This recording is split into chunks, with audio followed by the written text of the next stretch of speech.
Whenever you are not satisfied, our viewers get satisfied. We should do a follow-up where we take whatever ones that we thought were the best here, and then Peter and I will come up with some wines to challenge them. Sounds exciting. Celsius. This is my first wine and I already love it. And the price. $9.90. Oh, it's amazing. It's amazing. My God. May I make a suggestion about format? Why don't we just do one wine at a time? Barbera del Monferrato. Extremely well done. Horse Heaven's Heels. I liked it a lot. Monastrell. You really liked it, and for me it was just a little too baked. You look like you're jerking off. You're not quiet.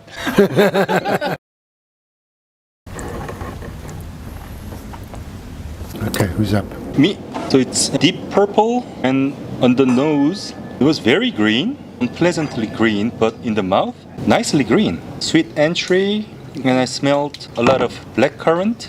I think it's a cool climate, and I also smelled asphalt in it. You also smelled what? Asphalt. Yeah. Tar. Yeah, tar. In this lineup, very much in accordance with the average quality in here.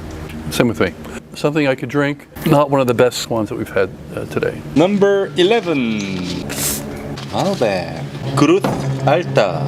Reserve 2019. So how can you define the characteristic of Malbec?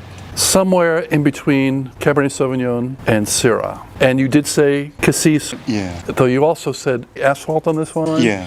An asphalt would be a character, or tar can be a characteristic of Syrah. You know, put those two together. For me, Malbec is often a diagnosis of exclusion. That I think, can this be Cabernet? Can this be Merlot?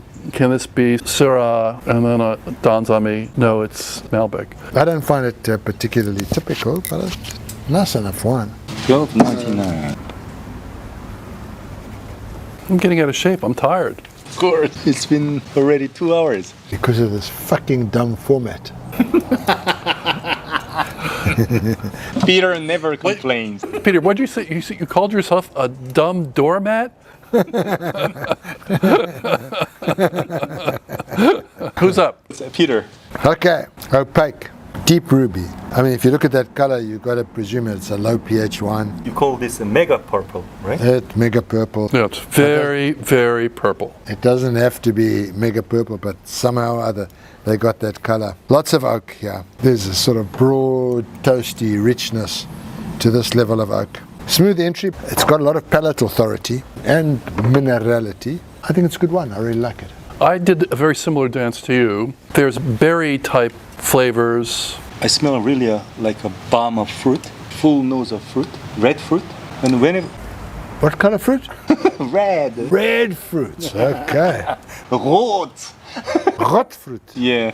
And whenever I feel this level of intense red fruit, pure red fruit, it's usually Garnacha for me. Mm-hmm. Let's see. All right. This is the Perrin Reserve. I knew Patrick would buy this, so I didn't buy it. I saw it there. It's just too dark to be Côte d'Aron. It's too purple. Yeah. Well, you don't know what they put in there, and you don't know where they got the grapes from.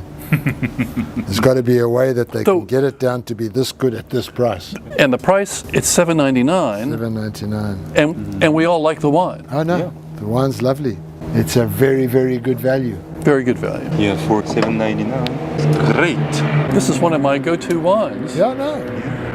What did I say it was in the end? Do you guys even remember?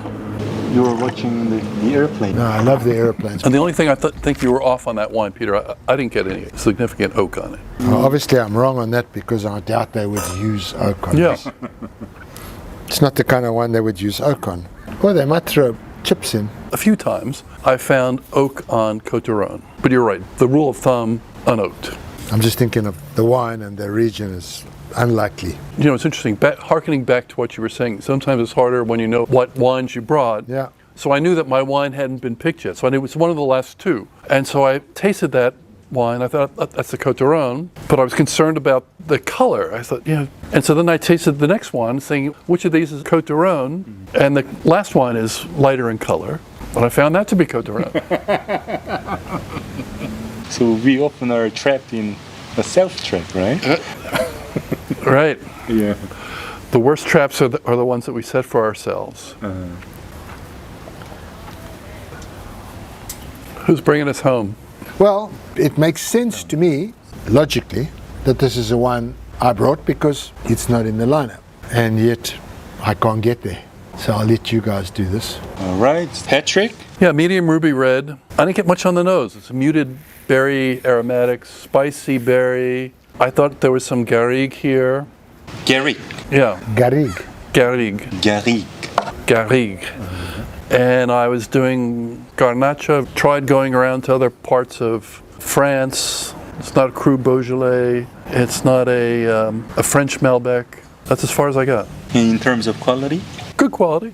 Good value at $10, $11, $12 price. I smelled a lot of strawberry, red berries, red cherry. It was not too ripe, but it was not unripe. I liked it. It was fresh Yeah. and more than medium finish. Not a little touch of oak. I think it's Côte du Rhône. So Peter, tell us what you... So I didn't know what to do with this. If I would have tasted this absolutely blind, I would have gone with Côte du Rhône. But the one wine I haven't seen in the lineup that come from me is a Montepulciano d'Abruzzo. It's surprisingly clean for a Montepulciano. I thought it was I'll tell you more about it in a minute. Let's just check what it is. All right. So it's not a...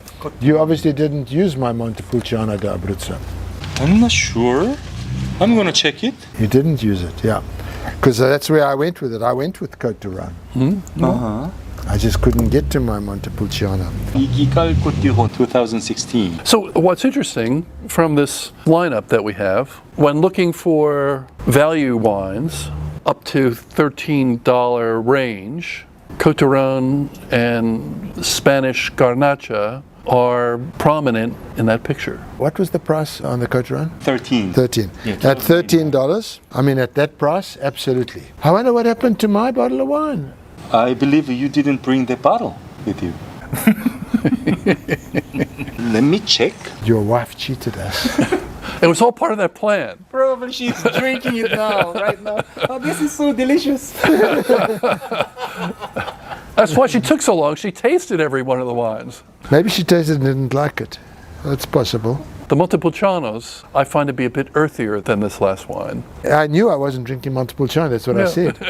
Even though I was looking for it, Yeah. I completely expected it. It shows good discipline because often your brain just fills in the taste Yeah, characteristics. absolutely. She wasn't drinking it. You didn't bring the Italian one. I must have left it in the fridge. Compared to the group of wines we had at the last tasting, I found this to be easier. Easier on my palate, Much more pleasant. much more pleasant, yeah. Would you pick two best? I'm going to give you 3 wines. 2 best wines and the best value wine. So my 2 best wines are going to be the Barbera. I like the Barbera that you had. That was the wine number 3. Maraya. It was my favorite for the young wines. And I'm also going to pick the 2008 Spanish wine, Spanish wine. Perafita. And certainly, by far, the best value, Perrin Côte du Rhône. I see. Great. The price is incredible. The price is incredible. Yeah. For me, the best one was the same as last week, which was the Juan Gil. Juan Gil. All right. And then the second best one for me was also from last week, which was Os Heavens Hills. H3. All right. For me, the first one was the best of the day. I really loved this one. The first one was the best of the day. Yeah. Celsius. And then the last one, Igigal Côte du Rhône. So we have full of nice wines today. Full of nice wines, yeah. Yeah, all depends upon what you're looking for. Exactly. I'll try another taste of that as well. That's great, thank you. 3 Côte du Rhône out of 7 best. Yeah. The Côte du Rhône's good. All right, Peter is gonna leave, so I'm gonna leave. did you enjoy the video? Please answer me before Peter leaves. Was it as good for you? That's right. Did you like it? Please subscribe and leave a like. Not a like. Come on, that was hard work. A love. Give us a love. Give us a love. I'll vote for that. I am. Next week, I'll treat Peter with barbecue and Korean food. You'll see what we enjoy. Then we continue our greater tasting again. 이럴 땐 이 와인 네이버 밴드로 놀러 오시면 와인을 잘 몰라도 편하고 싸게 사실 수 있도록 제가 많이 도와드립니다. 다들 만족하시고 좋아하시더라고요.